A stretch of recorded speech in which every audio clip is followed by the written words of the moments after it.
Free service form ஹவுஸோட சேர்த்து கொடுத்துடலாம். எப்படி ஃபார்ம் ஹவுஸோட சேர்த்து கொடுத்தா நம்ம ஆலங்குளத்துக்கு பக்கத்துல நம்ம இடத்த பொறுத்த மட்டும் மொத்தம் 40 தென்னை மரம் நல்லா காய்ப்பில் இருக்க முறையா நல்லா கொத்து கொத்தா காய்ச்சி கிடக்கு. மரத்தெல்லாம் பாத்தீங்கன்னா இந்த இடத்த எடுக்காம போக மாட்டீங்க, அந்த மாதிரி இருக்கு. நம்ம ஆலங்குளத்துல இருந்து ஒரு 6 கிலோமீட்டர் வந்தா போதும் நம்ம இடத்துக்கே வந்துடும். அதுவும் ப்ராப்பரான வழிபாதையிலே நம்ம கொண்டு வந்திருக்கோம். சூப்பரான லொகேஷன். மொத்தம் 17 ஏக்கர் இருக்கு. 17 ஏக்கருக்கு ஒரு தனி கிணறு, ஃப்ரீ சர்வீஸ், ஒரு ஃபார்ம் ஹவுஸ். ஃபார்ம் ஹவுஸ் தான் பாத்தீங்கன்னு வச்சுக்கோங்களேன், ஒரு ஹாலு, ஒரு கிச்சன், ஒரு பெட்ரூம் சொல்லி சூப்பராகவே அரேஞ்ச் பண்ணி வச்சிருக்காங்க.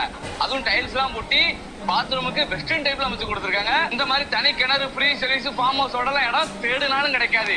நான் உங்களுக்காண்டி தேடி தேடி எடுத்து கொண்டு வந்திருக்கேன். அதுவும் நம்ம ஆலங்குளம் சிட்டிக்கு பக்கத்துல சூப்பரான லொகேஷன்ல ப்ராப்பரான வழிபாதையோட உங்களுக்கு இடம் வந்துடும். மொத்தம் 17 ஏக்கர் கட்டமா சமக்கமா இருக்கு. மண்ணு செம்மண்ணு மெயினே அதான், மண்ணு செம்மண்ணு. இந்த மாதிரி மண்ணு எங்கேயுமே கிடைக்காது. அந்த மாதிரி லொகேஷன் ஏக்கருக்கு 9 லட்சம் ரூபா. அதுவும் பிக்ஸ்லாம் இல்லவே இல்ல, கம்மி பண்ணி ரேட்டுக்கு நாங்களே உங்களுக்கு வாங்கி தரோம். அதுக்கு நீங்க பண்ண வேண்டியது மேல ஸ்கிரீன்ல கொடுத்துருக்காங்க, கால் பண்ணிட்டு உடனே சைட் விசிட் இடம் உடனே முடிஞ்சிடும்.